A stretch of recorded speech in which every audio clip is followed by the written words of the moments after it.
Benjamin Netanyahu earned himself the nickname King Bibi for being the longest-serving prime minister in Israel's history. For a decade, King Bibi has been almost uncontested in his rule, winning 3 elections in a row. However, as of the recording of this video, it is almost certain that Netanyahu lost the 2019 September elections to rival Benny Gantz, leader of the Blue and White Centrist Alliance. If Netanyahu fails to secure his position again, the defeat could be the end of his political career. So let's take a look at the Netanyahu era, a decade-old rule marked by allegations of corruption, a stalled peace process, and a Middle East almost completely changed.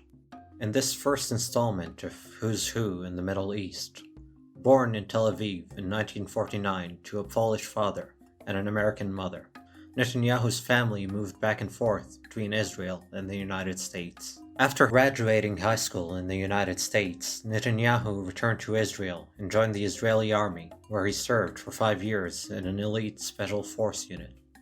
Netanyahu's older brother, Yonatan Netanyahu, was later killed commanding that same unit during Operation Entebbe in Uganda.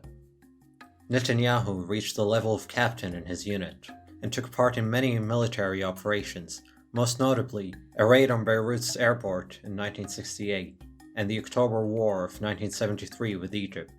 He was injured twice in battle.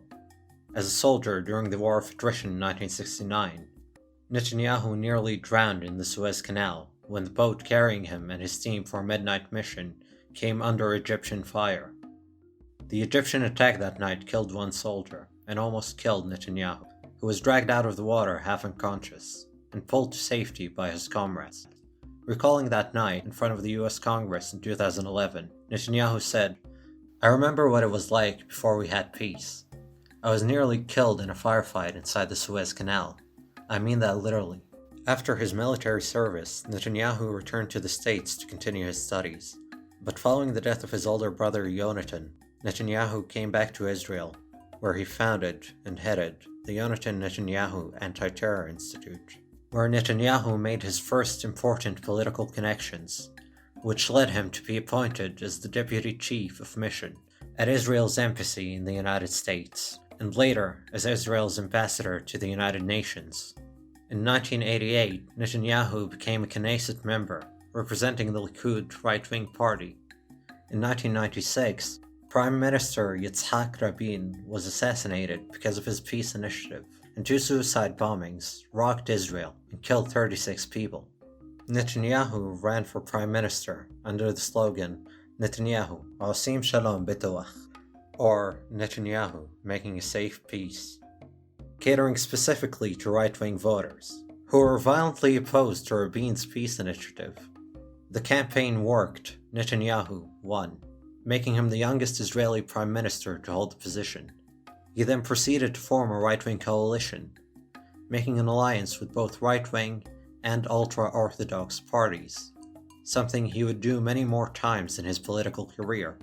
3 years later, in 1999, he lost the elections to Ehud Barak from the Labour Party. In 2009, President Shimon Peres chose Netanyahu to form the government instead of Tzipi Livni, head of Kadima, the winning party. Since then, Kadima has virtually disappeared from Israeli politics. Meanwhile, Netanyahu's Likud has won the most seats and has led the Israeli government for 4 consecutive terms now. When it comes to peace with the Palestinians, Netanyahu has held strong opinions from the very beginning. He strongly opposed the Oslo Accords, calling them a Trojan horse. President Clinton's peace envoy to the Middle East once said of Netanyahu, "Neither President Clinton nor Secretary Albright believed that Bibi had any real interest in pursuing peace."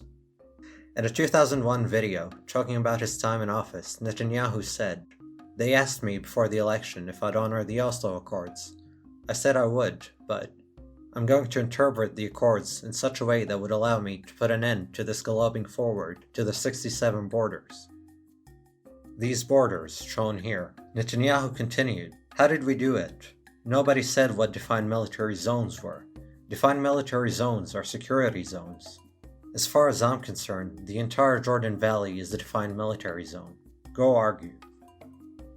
The Jordan Valley he was referring to, marked in orange on this map, is the eastern border of the West Bank, and its only connection with the outside world. It makes up a huge portion of the land where the proposed Palestinian state would be established, and it completely encompasses the city of Jericho, one of the biggest Palestinian cities. The valley is home to almost 58,000 Palestinians, along with around 6,000 Israeli settlers. Netanyahu said he would annex the valley on multiple occasions, the last time being in September 2019, days before the elections.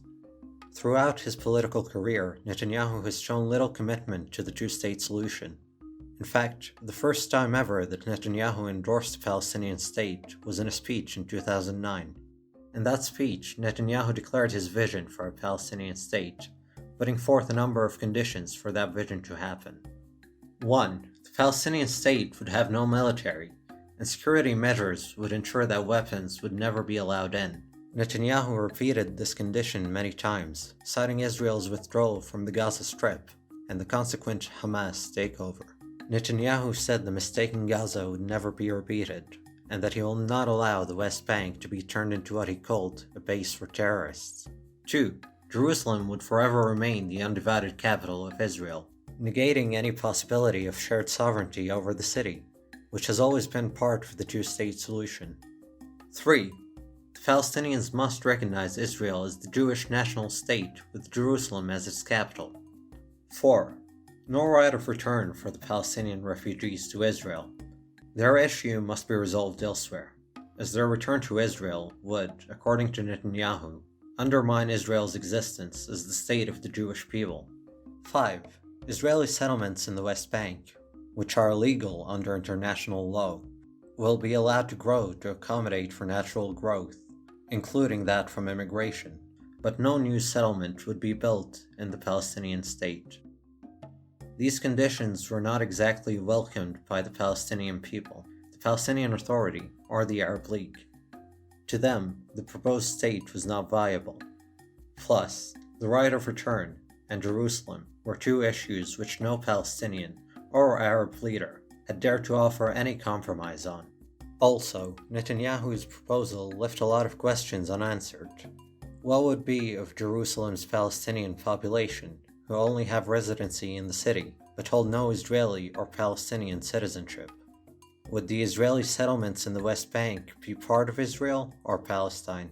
And if the Palestinians recognized Israel as the Jewish national state, what would the relationship between over 2 million Palestinians with Israeli citizenship and the State of Israel be like?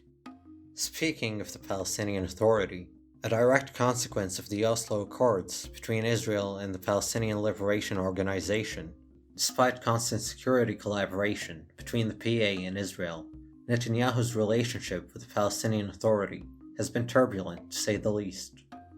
Mahmoud Abbas, president of the Palestinian Authority since 2005, met with Netanyahu's predecessor, Ehud Olmert, 36 times, and the two were rumored to have been closing in on an agreement. However, talks between the PA and Netanyahu's government have been few and far between.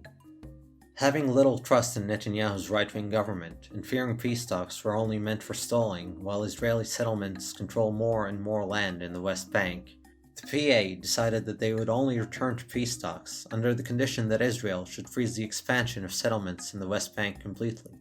Netanyahu, who repeatedly called the peace talks a waste of time, rejected that condition completely, and, in the beginning, called for unconditional direct talks. However, following pressure from the US, Netanyahu ended up imposing a partial freeze on settlement expansion for 10 months. That, according to major Israeli newspaper Haaretz, had no actual significance on construction in Israeli West Bank settlements. This concludes part 1 of our video on Netanyahu.